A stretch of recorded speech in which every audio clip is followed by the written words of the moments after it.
Wah, wah, wah. So it is our last one. It will be the shortest one of all, unless you all just keep asking questions and making it longer, since it's all of one page front and back for the finale or whatever else. But I do want to start off by saying thank you for coming every couple of weeks for numerous months. Even though this says Module 16, we probably took 19 sessions to complete. You go way back to the early half of it. There were some times where we didn't finish the module, so we had to carry it into the next one. And so when it's all said and done, I think we were more than 16 sessions together, probably 18, maybe 19, something like that. Can't remember. But thank you nonetheless for being a part. It's always interesting. Every time I do this, every group has a different kind of personality. You just never know what it's going to be and what you're going to get. But you guys were just always awesome contributors and posing good questions and having great thoughts and everything else. And so I'll miss it too. Yeah. We probably won't do one of these again I had somebody just the other day say, hey, I want to do Praxis. When are you going to do it again? I'm like, 2027 maybe? I don't know. So I don't tend to do them every year, so it might be a little while. So we'll see. But you all are the most recent iteration, so thank you again. So cool. All right, so we're going to get right to business then. So like I said, this is going to be super familiar stuff. Not that I'm expecting everybody to remember all of this, but really this is just going through our core values as a church. So we go back to the design of Praxis was for anybody that was kind of interested in leadership in some way at Redemption to do this whole process, but this kind of just encapsulates this is the stuff we kind of define ourselves by, this is stuff we stand for, and that kind of thing. So, and we did all of this just before we moved into the building. I did a whole series which was walking through the vision, values, and vibe of our church. And so this is just kind of a reiteration of those things. And so we're going to start with number one in your notes. I bet we could fill in these blanks ourselves. Oh, I'd be curious how well everybody could do. I wonder how well everybody could do. We should try that for just a minute. Yeah, see what you think you can fill in on this. I'm curious. I mean, because it's I try to anticipate. Life and death is in the balance on this one, so I'm curious how well people do. Else got it? No, I'm just so stressed. Yeah. How well can you? I'm not going to judge too much if you can't, but a little bit, because Jesus says, "Make sure you judge, so you can be judged." And you're comfortable being judged in this way. So oh, very much so. I love standing in judgment over people on stuff that I've written. Yeah. See, I know. Then you could have like just all the way through kind of really figured out. So, okay, I'm gonna just go through it. So, number one, why? Why does Redemption Church exist? And we've gone through iterations of this. So originally when we started, we had something that was for the glory of God, by the grace of God, for the good of our city. That was our original kind of statement. And we used it for a long time, but nobody could quite remember it. And they're like, it's some glory and good and grace and city and da-da-da-da. And it just didn't have a sticky, memorable thing. So we went away on a staff retreat for a number of days and said, all right, we got to just tamp down, like what's our why? What's our big why? What is it we're really trying to accomplish? Hence, it turned into the statement that is now here. A is helping, right? Helping people believe that life is better with Jesus. Yes. So that is truly our mission statement. That is our fundamental why. And every one of those words actually means something. It's not just like, it's easy to remember. That's kind of a nice thing. But every one of those things was kind of strategic in the way we developed it. And so we start with helping. So if you're wanting to take any notes below it, we start with helping because what we recognize about the Christian life is that it's a constant process, right?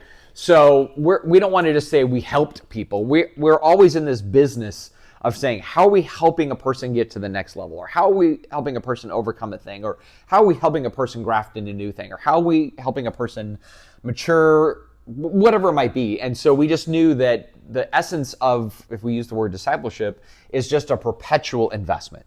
So with that, we said helping is the right word. We're really wanting to help people to get to this place. In this case, we're wanting people to believe. And here, it's not just affirm, right? I'm not trying to help people affirm a set of doctrinal truths, though that could be true. What I'm really wanting out of it is I want them to or we as a church want people to go like, I actually believe that Jesus says this, and I believe that that's what I'm supposed to do, and I believe it's the best way to do things, right? So it's almost the difference between I believe a thing versus I believe in a thing. Sometimes you can say I believe in a thing, but there's not a lot of real commitment behind it. Our whole goal is to say, no, we want people to go like, I really believe this way of life is better. I believe that what he calls me to is better.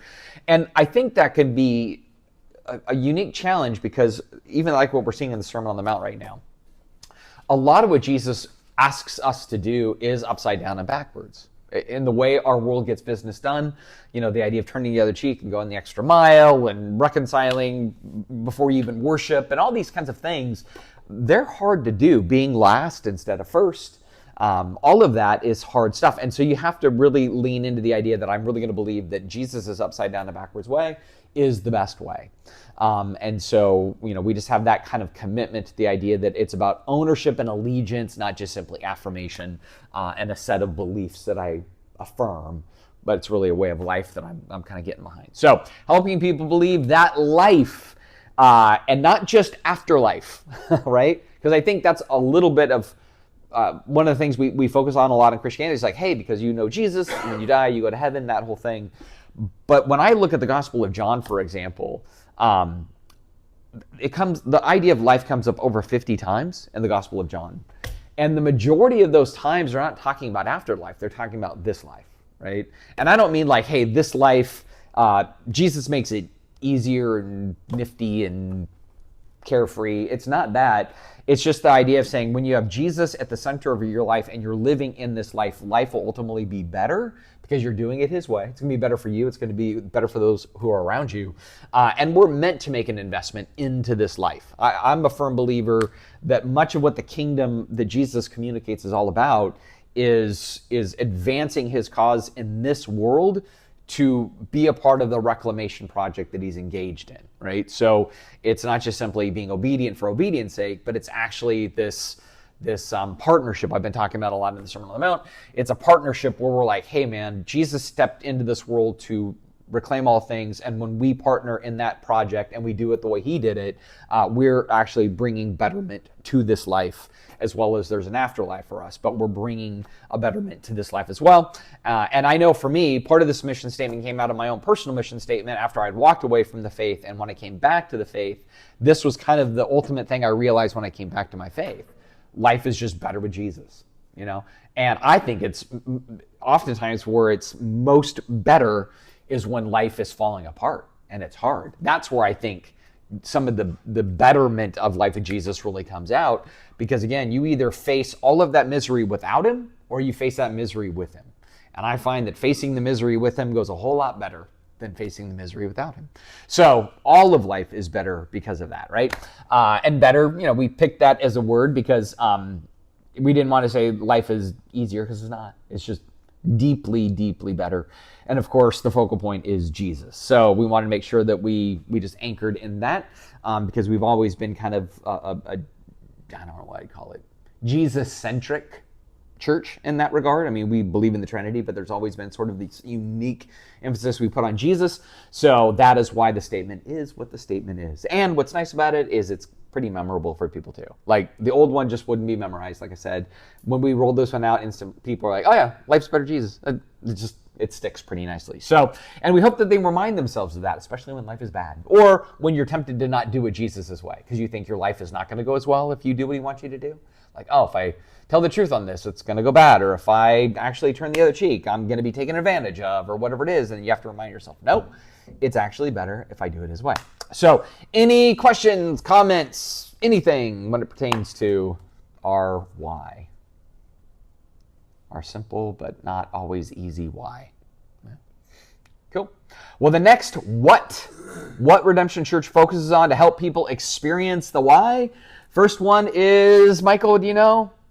I haven't. I figured that you might be the best. Pride comes before the fall. I haven't even thought about it, looked at it. Welcomed. The very first thing we want people to feel is welcomed, right? When they're experiencing Redemption Church, they walk in the door. Before they walk in the door, they go, man, I felt welcomed there. And we didn't say welcoming. We said welcomed. It's an ED, not an ING, on purpose, because in all of these 4 things that we have, we wanted it to think in terms of in their shoes, not in our shoes. So when I first became a lead pastor, they had a slogan for the church, which was the end of your search for a friendly church. Not a friendly church, though, right? And so it was, they're like, but we think we're friendly. I'm like, all right, but when people come in, they don't find you to be friendly because you're a clique. Like, you've all been the same people for the last 20 years together, and a newbie comes in and can't find a place at the table, so to speak.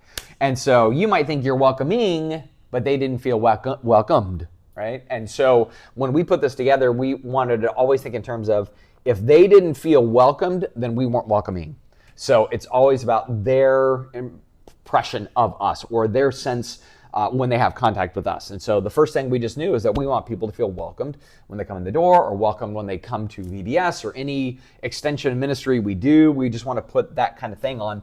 Because again, when a person walks into a new church for the first time, I have a theory, it's just my theory, but I think most people will start at a -3. In other words, I don't think most people are checking out a church for the first time and it's just like, this is going to be so exciting and fun and awesome, I can't wait to do this. There's a certain level of I don't know what to expect, a certain timidity about it, like what are the rituals that are going to be in there? And when I walk in the door, do I turn left or turn right? And how do I check in a kid if I'm going to do a Sunday school thing and everything else? So they're already starting with a guarded thing and a little bit of an apprehension, even if they believe in church and everything else. If it's new to them, apprehension. And the first contact points are going to take them either out of that -3 and up to maybe 0, or it's going to make them a -5 or a -6, depending on what they encounter right off the bat, which is usually our safety team, the people out there parking stuff, the children's check-in, the coffee table, whatever it is. So we just knew like all those places have to really exude that idea of like, I want to make sure you feel welcomed. So we say that's the first key for us. The second one is valued. And we put a big emphasis on this one too, because part of the thing I've been convinced of is the reason God sends Jesus into the world is because he so values his creation. And so when we want to go out of our way to make a person feel valued, we're identifying that everybody bears the image of God, everybody's important to God. God values that person so much that he sent Jesus into the world for that person. And so we just said, hey man, everybody that comes in contact with us, we want to work really hard to make sure they feel valued by, like, we value their time, we value their presence, we value their children, we value, all these different things. And we just want to make sure that that's a really important feature of what it is we do. So we want people to feel welcomed and valued. Third, we want people to feel coached. And this, you could separate out for coach. You could say this is fundamentally discipleship and sanctification. But the tone we do as a church is way more from that place of saying, hey, we're trying to coach people. So I'm not as, I'm certainly not a fire and brimstone-y kind of communicator. I'm not a, I'm right, you're wrong communicator. I'm way more like, hey, I'm coaching.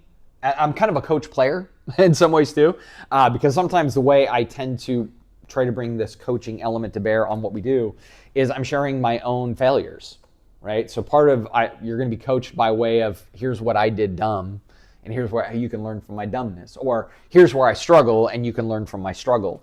And there's a camaraderie, I think, that comes with some of that. So most of the ways we try to hit this is this idea of just making sure that people feel coached around here.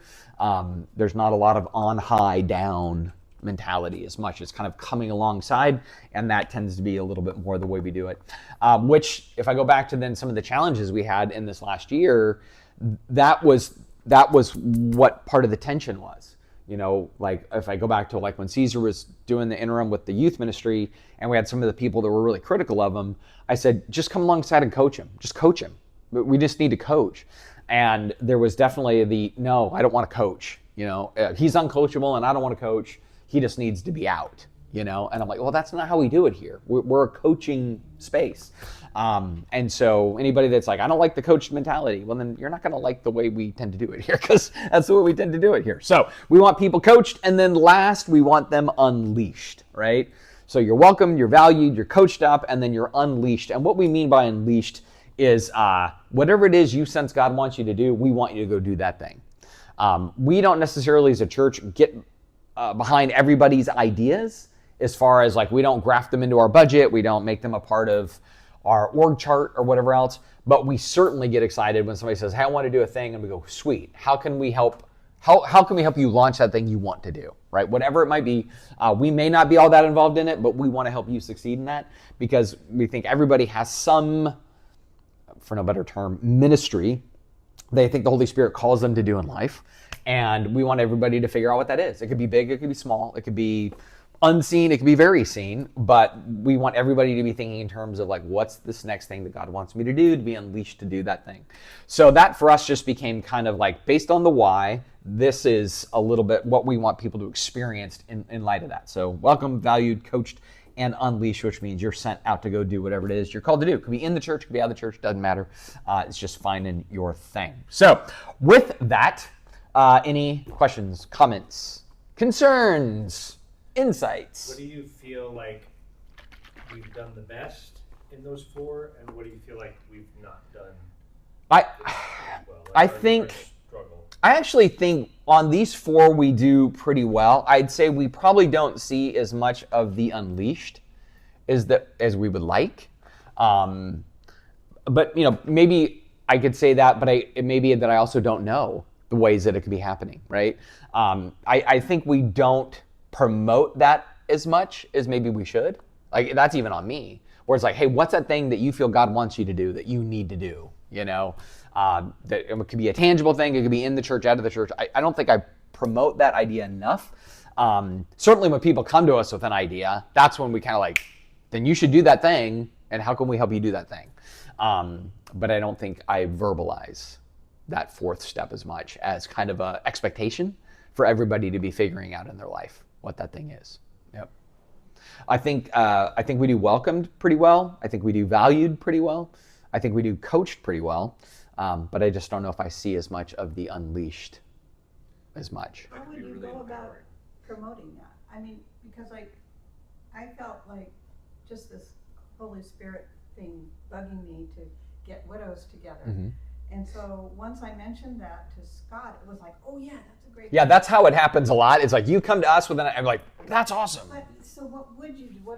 I think the only thing that we could probably do is if we made it a regular verbal rotation, even on Sundays. Like, you know, you like closing statement almost like, and don't forget, around here we want people to feel welcome, valued, coached, and unleashed. You've been welcomed for a while, valued for a while, coached for a while.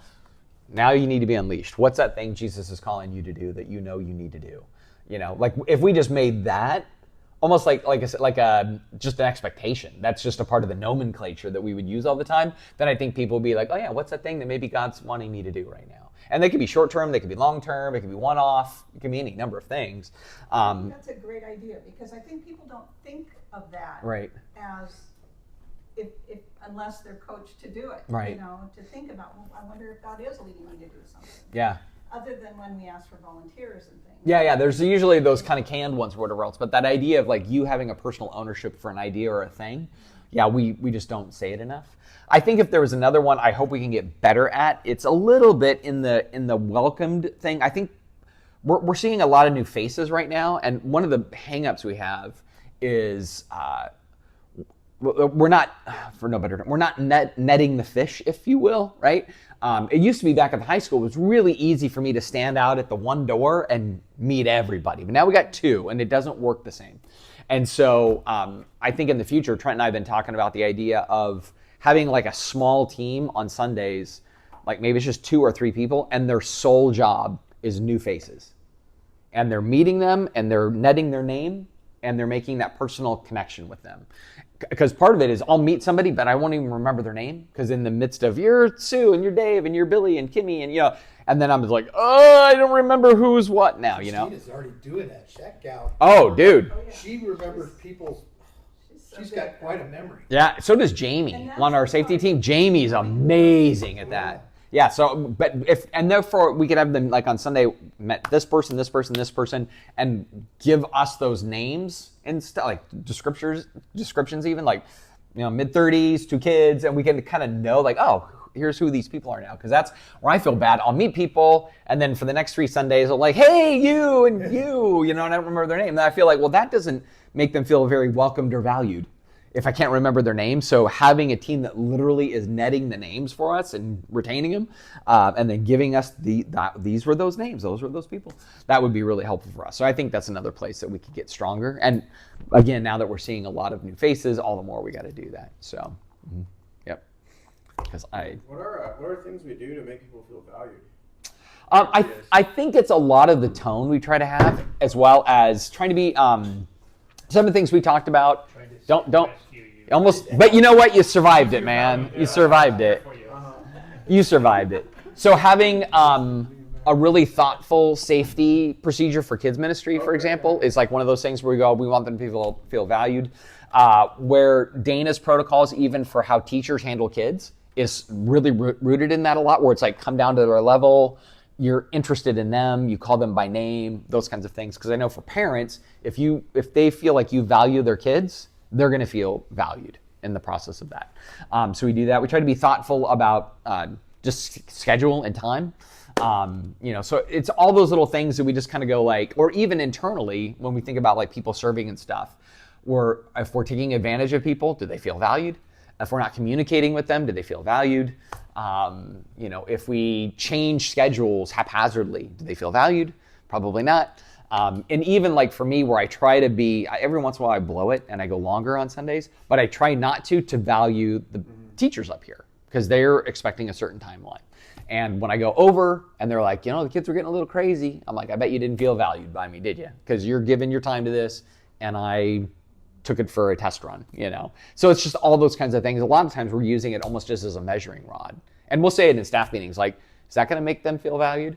Or when we do like the connection lunch, okay, how can we make sure these people know, they're valued because they're going to take time out of their life to come and do this thing. So let's make sure we're doing it well. So it's just that kind of metric we're kind of always using, or it's like a measuring rod in that sense. So, yep. And I think even for me in the way I communicate, I mean, I'm not a perfect communicator, but I'm even trying to think in a little bit of that vernacular, even when I'm putting together a talk. Like I want them to feel like I'm valuing their time with us. And so I don't want to waste it by telling some bunch of frivolous stories or, whatever it is. So I want it to be really thoughtful as much as I can. So those are kind of the ways we'd probably measure that. Mm-hmm. Good question, man. That's something I don't really think about very much, but, something, like how do you apply that practically, just even as a member, Yeah, that'd be something like for members who've been around a while, something we should be thinking about for newer people, or yeah. Well, I love Scott's it's not thing. like a natural skill that I have, right. Doesn't. That's what I'm asking about. Yeah. Just listening is a big part of it too. If somebody starts to say something really kind of Lean into it. Yeah. because that makes a difference. Yeah. And I think Scott has a great line, which is, we're uncomfortable so you don't have to be. And he means that kind of like relationally, like I'm going to get myself in the uncomfortable space of meeting new people so the new people don't feel uncomfortable, and that idea kind of blends between welcomed and valued a little bit. So I want you to feel valued, even if it means I'm going to be inconvenienced, but I want to make sure you feel at ease. So I think how every individual member does it, I guess it would depend on the circumstance, but I think even like by going out of their way to meet new people, is a way that you can make a person feel valued. Like you saw me across the room and you came over and decided to meet me. That's really cool. I remember one particular Sunday I was up here and overheard you basically giving a guy a job the next day that was kind of new or whatever else. I thought that guy's going to feel very valued by that. Honestly, like it was super cool.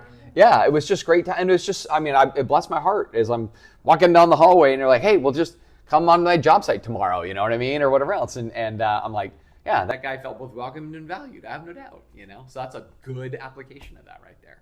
Yep.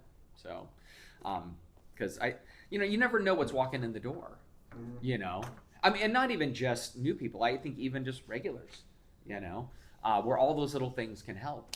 I know for me, just again, and like just speaking more candidly, some of the hardest seasons that we ever faced with our son, for example, everything blew apart on Saturday night. You know what I mean? Just Saturday night was always the place that would blow apart, you know? And then I have to drag my sorry butt in on a Sunday morning, you know, and everything else. But having a team of people that are on it and encouraging, I mean, it can even change my temperature from being really heavy to like, okay, I'm going to engage too. They're all working hard at this. I got to push through this too and work hard at it. So I think when you have a team that are all caring about those same values, even when you're having a bad day, it can kind of pull you out of the bad day too, because they're all kind of pulling in the same direction. So that is kind of one of the strengths there for sure. Because there's some people I know that have a problem getting out of their comfort zone. I mean, they come to church and then they go home. Oh, sure. And, you know, and they don't really connect with people. And so I think part of it is figuring out who those people are who have been coming and recognizing them, giving them some recognition. Yeah, no, for sure. Unfortunately, a lot of people come and they don't connect because they've been hurt. Well, and maybe there's a story there to listen to. Yeah. But it's getting them to open up. That's it. That's the hard part. Just building the relationship first. Yep. Yeah. No, it's true. Anything else on these? Like your shirt, man. Thanks. Did you go here? Did you go to I Spain? did. I went to Oscar. Yeah, You did? yeah. Good place. So that was a cool place. It was. Matter of fact, you know, like their most expensive, like it's like, I don't know, it was like $600 for a dram.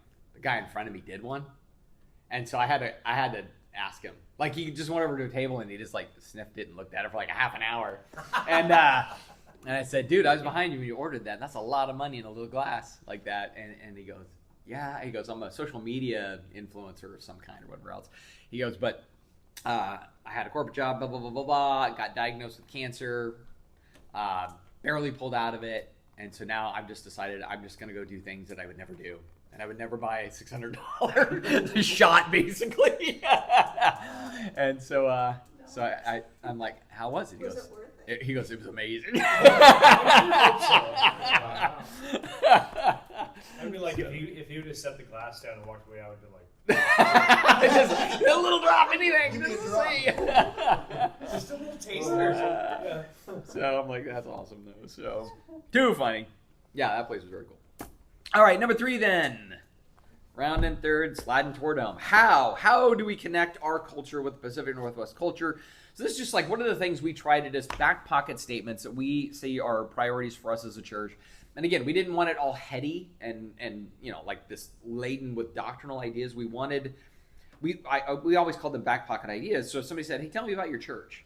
These would be the back pocket ideas you could just pull out really quick. And you don't have to know all of them, but if you know like 2 or 3, it gives a sense of what is kind of making us tick. So the first one is we seek to be like Jesus, right? So somebody says, tell me about Redemption Church. Well, we seek to be like Jesus there.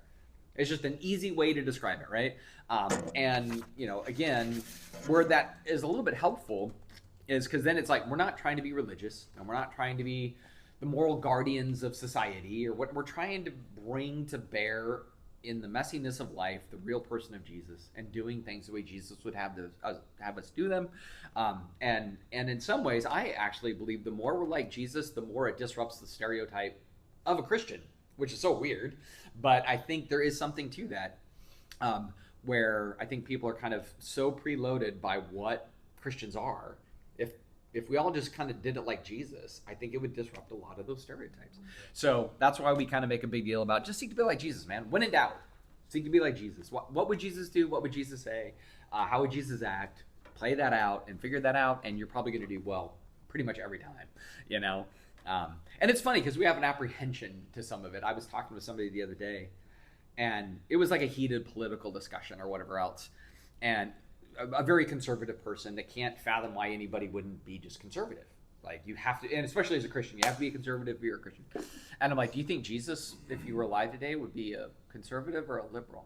Do you think he'd be a Republican or a Democrat?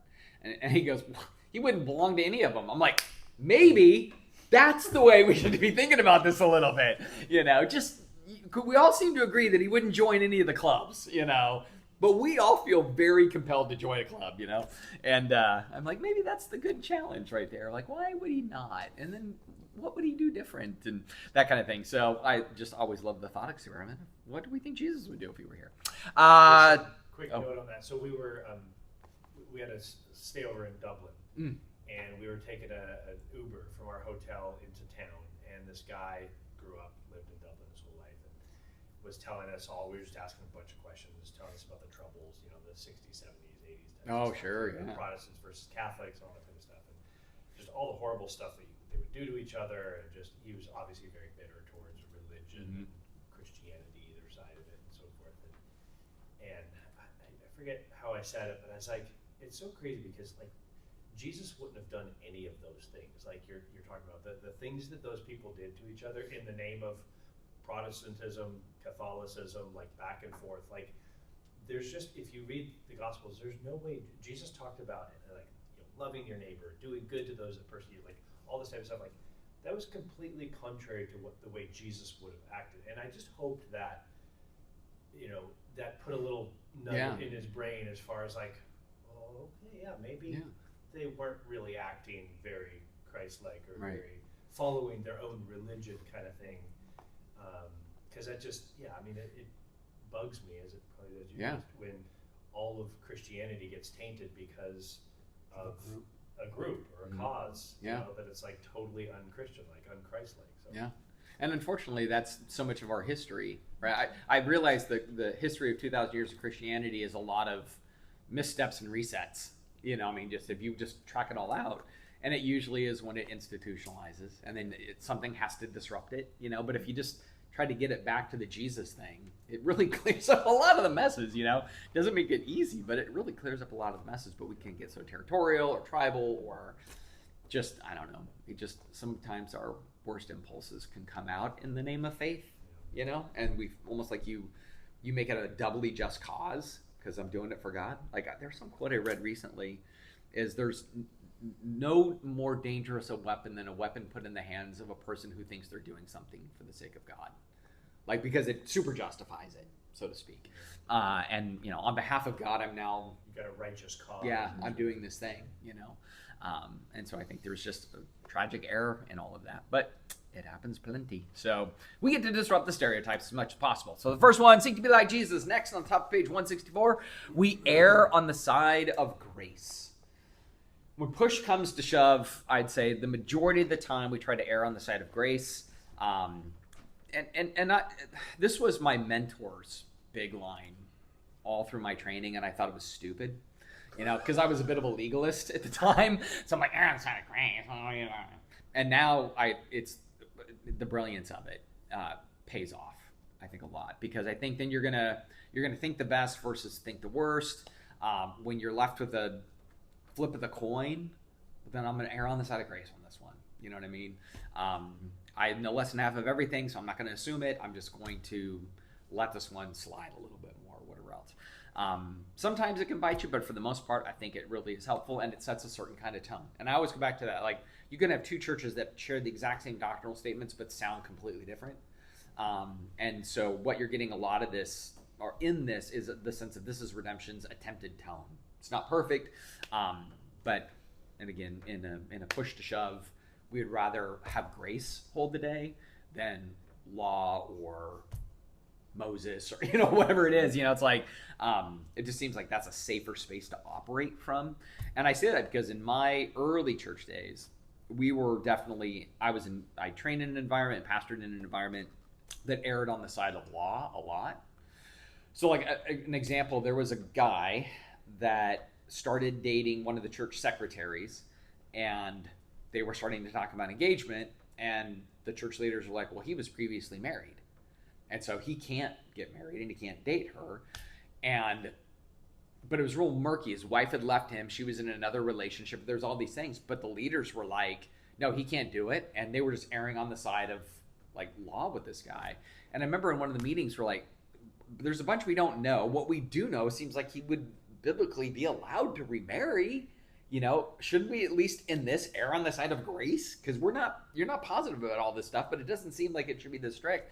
And they're literally like, no, if he goes any further with this, we're going to excommunicate him from the church for trying to move forward with that relationship.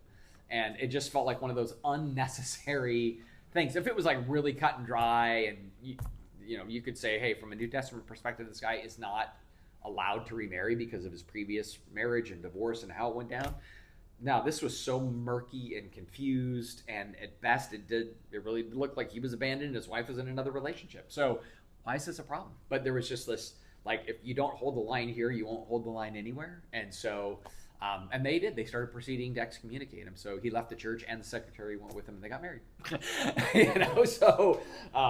And there was a lot of things like that where it was like, these people are going to buy a house, but I don't think they can financially afford it. The elders need to tell them it would be sin for them to buy that house. I'm like, what are we doing here? This is so crazy. Like, it's just almost culty. Maybe you should just err on the side of grace on this one and not get in their business. So there's a line in the movie Rudy.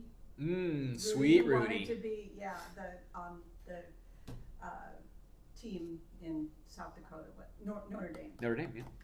And he went to his priest because he kept trying to get into Notre Dame and was asking to help him make a decision. And I love that line that the priest tells him. He says, "One thing I know, there is a God, and I'm not him."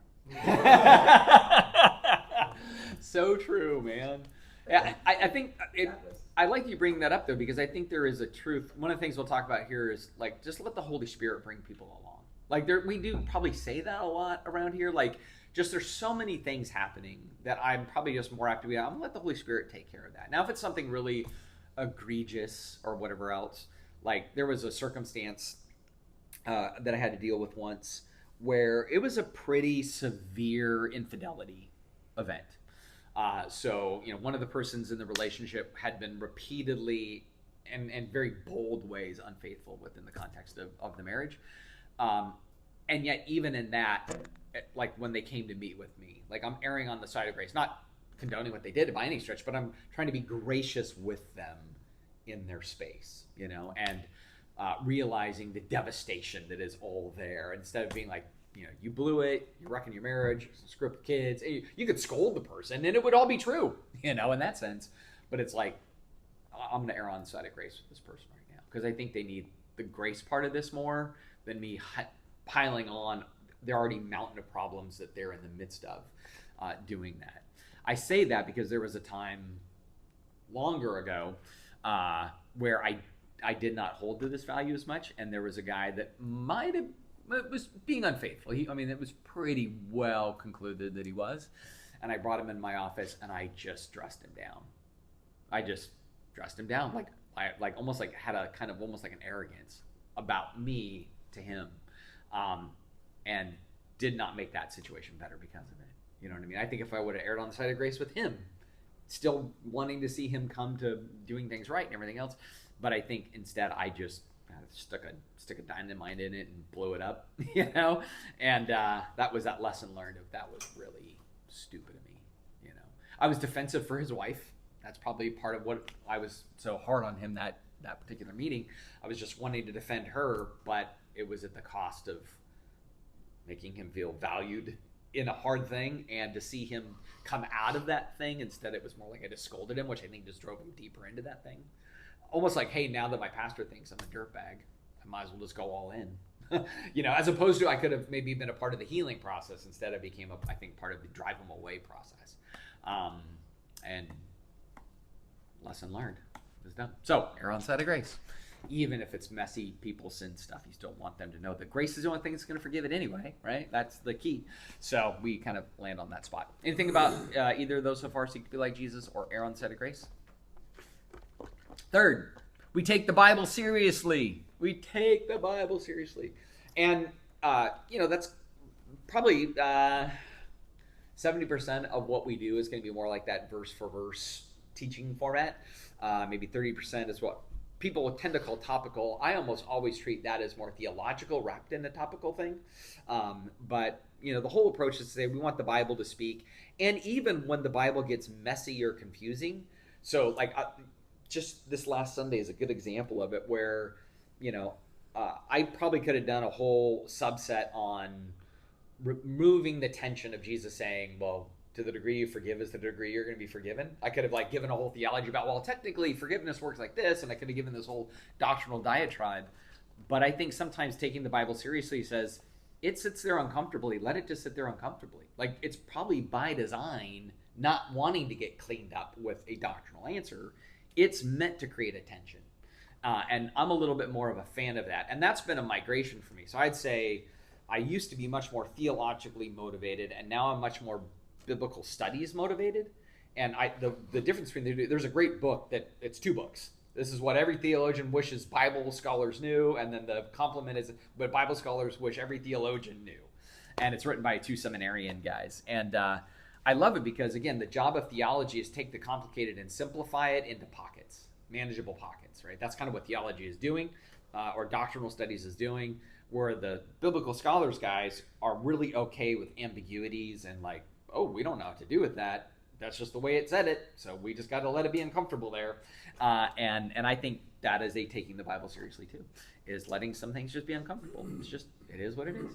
And or even the one from a couple of weeks ago, I think it was, where the whole test of Abraham and Isaac, and then God says, "Now I know that you fear the Lord," right? So like God's like, now I know. Now I needed to double check that. It seems weird. Like, did God not know that? But it just says it that way.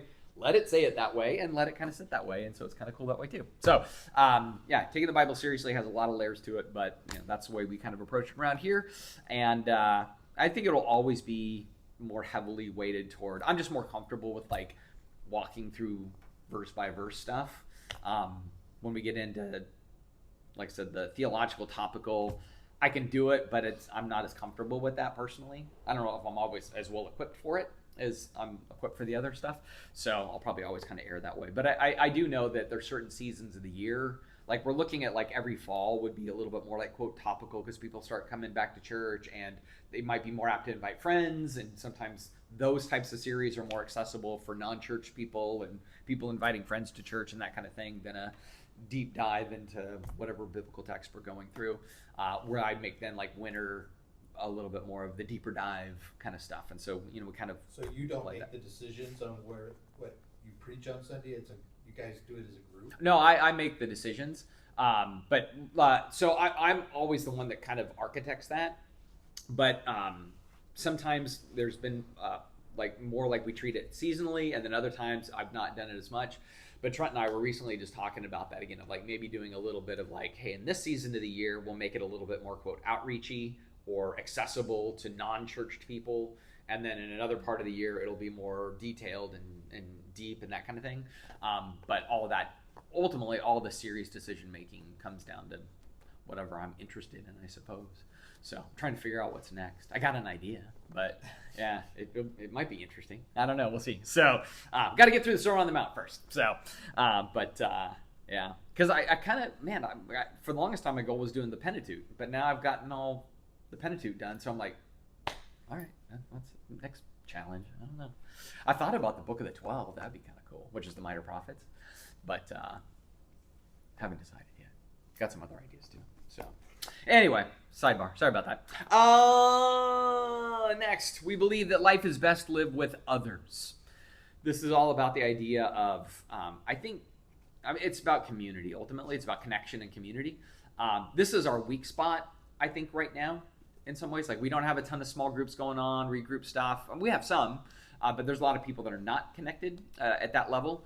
And so I find that when you're in community, like intentional community, not just going on Sunday morning, but you're actually running with a similar group of people over longer hauls of time, you really do learn from one another. Like we're a part of a dinner regroup that hasn't met now for months, but it would be interesting because there was probably anywhere from 15 to 25 of us that would come to the dinner, and it would just be like one question for the night. But it would actually generate real conversation, and people would get vulnerable with some of their things and really open up about some stuff and everything else. And that's a different kind of way that we're grown.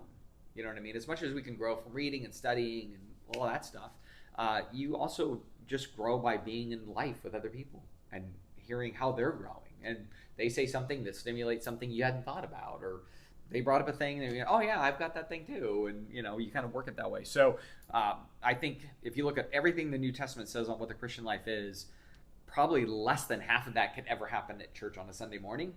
The majority of it has to happen in intentional community somehow. However that looks like. It's just more life on lifey stuff to get there. So we have it as a statement. It's just, again, something we want to get better at, which is why we're even redeploying some of the positions around here differently to emphasize this a lot more than we have been so far. So that'll be a real positive move as that gets underway. Next, we encourage that everybody sweeps. That's just our clever way of reminding that everybody is meant to be a servant. And so, we encourage, grab a broom, everybody sweeps, doesn't matter. Lead pastor all the way down to, whatever it is, just everybody's got to be engaged in that. So that's a big deal to us. What's weird for us here lately is at the school, sweeping was different than at the building here. Like, we needed a lot more bodies just for setup and tear down and stuff like that. So Scott was showing, I think I showed it even a few weeks ago when we were going through a bunch of statistics stuff on Sunday. But the amount of volunteers on Sundays has dropped a lot, but because we don't have the setup and tear down responsibilities. So Scott's like, this is the one thing that went south. We had a bunch of other numbers go north because that went south, but it went south because we don't have the same workload that we used to. So we're going to have to come up with new ways for people to sweep. That's what it comes down to. So we're working on that. And then next, we ask, who can I invite? So, this is always keeping in mind that we're on a missional endeavor. So who can I invite into my life? Who can I invite to church? Who can I invite to whatever? It's always thinking in that sense of interpersonal, and there's somebody that's missing, in essence. There's a family member we don't have with us yet. We got to figure out who that family member is and invite them along. So that just reminds that we're supposed to be engaged in that process. And then last, we do things for the good of the city. That is one of the oldest standing ones of Redemption Church. That was day one. That was one of our statements. And we're always just trying to figure out how we can do that. I think in the next year, we'll probably even deep dive that more. I've built relationships, really good relationships now with both our mayor and our superintendent, in part so we can be like, what do you guys need? What's the city need from Redemption Church? But I think in this next year, once we've been in the building for a year and we kind of understand some dynamics and stuff, I think we'll be able to even tap that a little bit better. I think we're getting ready to go through a mayor change. So Amy's going to be stepping off because she's like, I'm tired of politics. But the other Amy who comes to Redemption on occasion and is a real avid listener to the podcast and stuff, I think she's going to be our new mayor. And so I'll be able to hit her up on what's the city need, And then we're always just trying to figure out any little things that we can do. And it's not just Duval proper, because again, we do bridge receiving. So that's kind of in that same idea. What can we do for the good of the community in that regard? But this one's really important to us. And again, part of the reason for this isn't just we want to do good for the city, but we also, this idea of disrupting stereotypes. We have done a pretty decent job of disrupting stereotypes in Duval. As a church, there are people that really do not like Christianity, but like Redemption Church.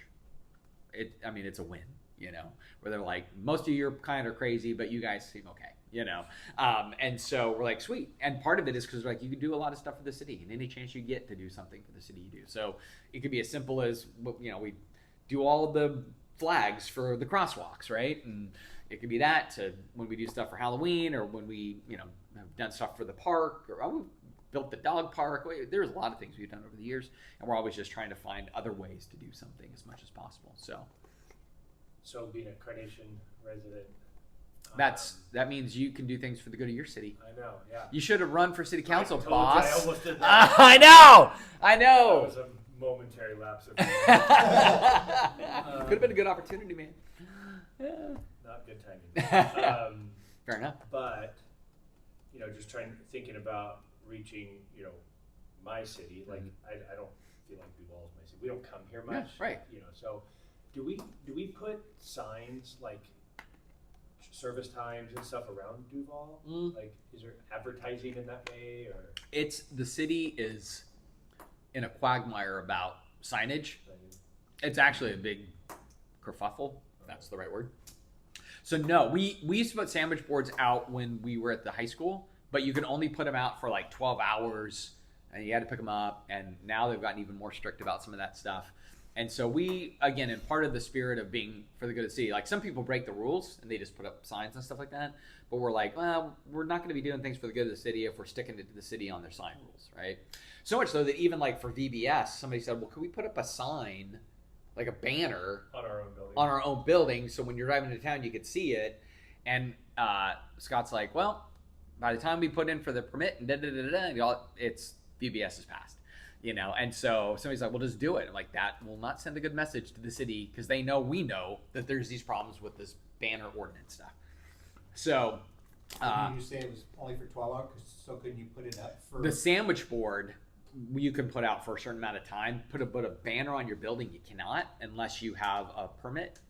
And so the permitting process and all that is just lengthy enough because it came up like 2 weeks ago. We're like, well, by the time it goes through the permitting process, we'll be past VBS before it gets approved to put up a banner. But you couldn't put up like a sign up on the side by the sidewalk saying VBS for Oh no, you and could pull it down. Yeah, you could do that for the day. Yeah. I forget what the exact timeline is, but when you were just talking about putting signs around town in general, and I don't even know if that sandwich board, I think they just recently changed it. I don't even know what the new one was. I mean, this became like a weirdly like a real battle in the city about signs. And where it goes back to is when there was the pride flag across the street on the fence. That was the beginning of this pretty heated issue that then boiled over into a cultural divide, right? And so the city's still been working through all of their sign ordinances because of it. And it's been a headache for sure. I think they finally got something put down, and I don't even know what it is right now. So, yeah. Well, I'm just trying to think, like, what could we do perhaps in Carnation? And I think, I don't know if the sign thing is there, but the last I heard, they're permitted. This was like a year or two ago that it came up in some discussion I was having, that they're pretty liberal with it. I don't know if that's something we want to do, but like, I don't, never seen anything about redemption down there, but it's, little sister community. Yeah, we don't market down there, man, I know. But riffraff of Carnation. I could be the guy that puts the boards out. You might have to be, So no, it'd be interesting in the next. Trying to decide if I say anything right now. Anyway, there's going to be you like that. But and when you drive like in Monroe, the churches have the little signboards with their service dates and times. And a lot of times, like for a business, if I'm new to the business, I'll drive up and look on their door to see what their hours are. What if we just had our hours on our door? So if anybody, I think we do. Do we? And I just missed it. Yeah. That's all right. Well, and I think in the next year, well, I know for sure we're going to have a lot more emphasis on marketing, for no better term. In part by bringing Jessie on that's why she's our director of operations and communications, and her specialty is in marketing. And so I think there's going to be maybe some new and creative ways we can get word out. Well, and I'll definitely be encouraging marketing down in Carnation. I like it. I'd like to say, dude, no, the last few times I've driven through, I honestly, it's on video. I'm like, I think Carnation's becoming much cuter than Duval. It's looking good down there, dude. It's looking really good. It's looking good. As good as it's ever looked. Yeah, no, it's looking slick, man. Yeah. It is. Put a So. lot of concrete there before I retired. Oh yeah. All the new streets, Oh, yeah. sidewalks. Yeah. No, it's looking nice down It was there. a pretty sad state for many years. Oh, Yeah. yeah. No, I've been very impressed. Just the other day I drove through there. I'm like, I actually made a comment to my son-in-law about it. I'm like, this place has really gotten really cute down Well, here. with the Renwinger concerts is another issue, but there are Oh, concerts yeah. there, but then Miller's does concerts like weekly. Oh yeah. So there's the brewery there. There's just like activity. Yeah. It's nice. Yeah. No, I really dig it. So, yeah, I would live in Carnation. I like Carnation. Yeah. We might accept. Yeah. Instead, I'm out in the boony sticks of the lowlands of whatever. So. Yeah, I'm in the foothills. That's right. So, all right. So, number 4, we are a church that advances the gospel of the kingdom. The gospel of the kingdom, and both of those things are important. So, we're very much about like, hey, there's a message of Jesus, and then there is a lifestyle of Jesus, and the lifestyle of Jesus advances the kingdom of Jesus, which is then proof of the message of Jesus, which is the gospel. So, gospel and kingdom are not same things, but they're intimately related, right? And therefore, goes back to week 1 when we first met. A in your notes is a syncretistic church, right? And B is a sectarian church. And C is us, a subversive church. And so syncretistic says, like, sin and holiness together, you know. So it might be like a real mainline, liberally kind of church. It's like, we don't even know if Jesus really lived or rose from the dead, but we still worship him around here. And you go like, that's too much syncretistic with the world. It's just taking the world and taking faith and hodgepodging them together, and we don't see that is effective. At the same time, we don't think the sectarian church is effective. And the sectarian church is, how far can we get away from the world at the cost of even reaching or loving the world in any way, caring for the world in any way? You just build your walls and you stay away from it. Where we want to be on that ragged edge a little bit, where we're engaging with culture, we're engaging at a cultural level, we're using culture to our advantage where we can use it to our advantage, we're engaging with our world in a very friendly way, but we're doing it in the name of Jesus and bringing Jesus to those environments. And so that goes back to, again, that first diagram I think we had early on in Praxis, but it's just reiterating that that's the space that we're going to be in. And so, for somebody that wants a more worldly church, we're not going to be that. For somebody that wants a much more rigid church, we're not going to be that. We're not going to be against the world, and we're not going to be cozied up with the world. We're going to live in a third space, so to speak. And so that's just been something important to us for the duration, and we'll probably always be looking at things from that perspective. And we do find, we have less people that it would be more syncretistic to come and check out Redemption. We do get more people wanting something more anti-culture. They'll come check us out, and then they find out we're not anti-culture per se, or we're not looking to be the watchdogs against cultural things or whatever else. We're like, no, we're going to love people and try to reach people. We're not going to be calling them out and that kind of thing. So a little bit more our tone, huh? It's almost the anti-culture of anti-culture. It's the anti-culture of anti-culture. It's exactly right. So, yeah, the extremes of anti-woke and woke are just differently woke in different ways, And so it's kind of like, it just depends on who you're wanting to cancel on each side.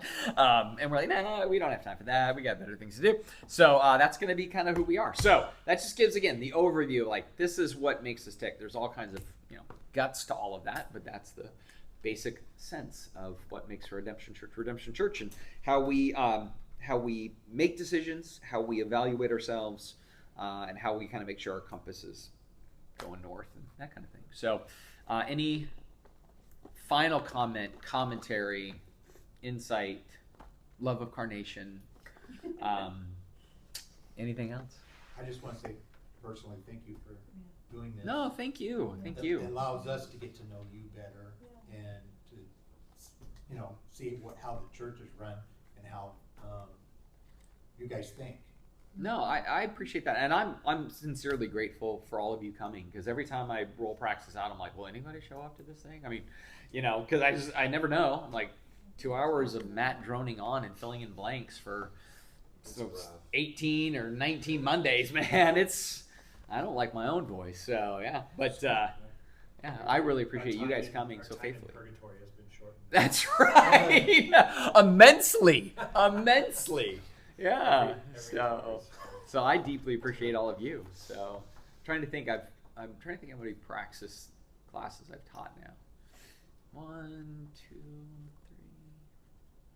I think this might have been the 6th at this point. Yeah. I think it's a really cool, impressive,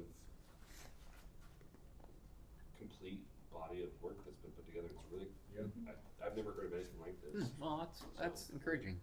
Yeah, no, it was born out of necessity, in a weird sort of way, So back when we were to have a Praxis reunion for people that have been through. That's what I should do. We should have a Praxis reunion. And have some topics of discussion and yeah. see what, that could be people really have fun. felt like over Yeah. the years about it. Everybody that's gone through it meets up for a night.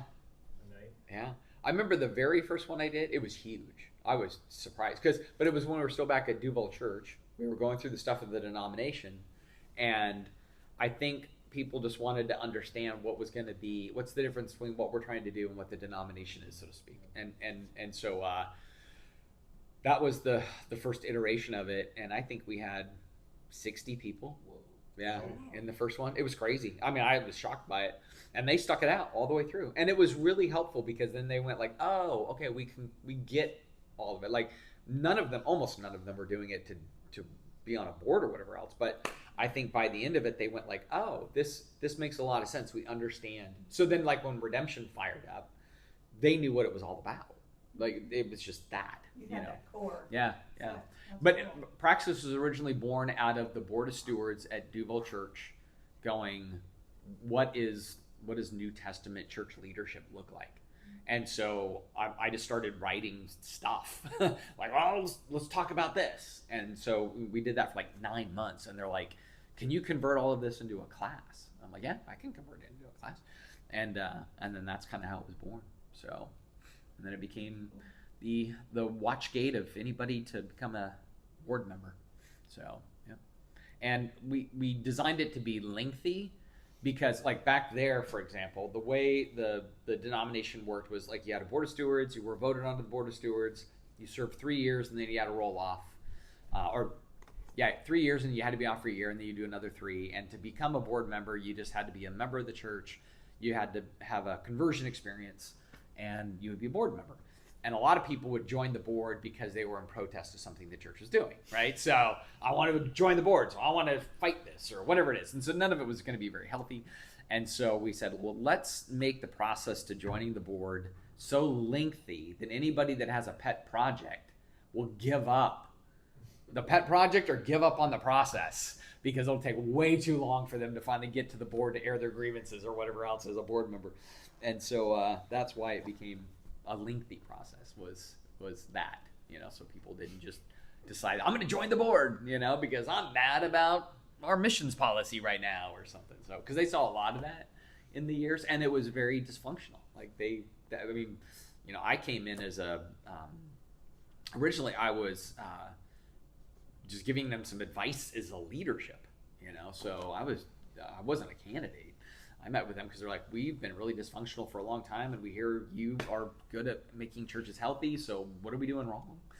And that was kind of how it all started. And so then once I was in it, I could see how broken it was, and then I'm like, oh golly, we need a different operating system here altogether. So that was the start. Yeah. So, and now look at us here, 17 and a half years later, going through Praxis. It's pretty cool. So thank you, everybody, for sure. Yeah, thank you. Yeah. Yep, Made I it. appreciate Good you job, guys. immensely. Yeah, yeah. Pretty much everybody stuck too. Let's see, we lost Jude along the way. He's back in town, I think, too. I gotta reach out to him. So. It's the shortest book in the Bible anyway, so. I'm trying to think. Might be. There's Third John. There's an analogy there somewhere. There is, man. Short So, stay. and of course, we didn't have Don with us tonight because he's traveling someplace where Yeah, he said he was going. Colorado. Oh, that's right. That's cool. So we'll miss him. So, well, thank you, everybody. Yeah, you're gonna get your time back to you. Look at that. What time is it? 8:04. Look at only an hour and 4 minutes. Such efficiency tonight. One page. Crazy. One page. Double-sided. Hmm? And double spaced. Well, thank you, everybody. Oh, and I got to get you some books. Yes.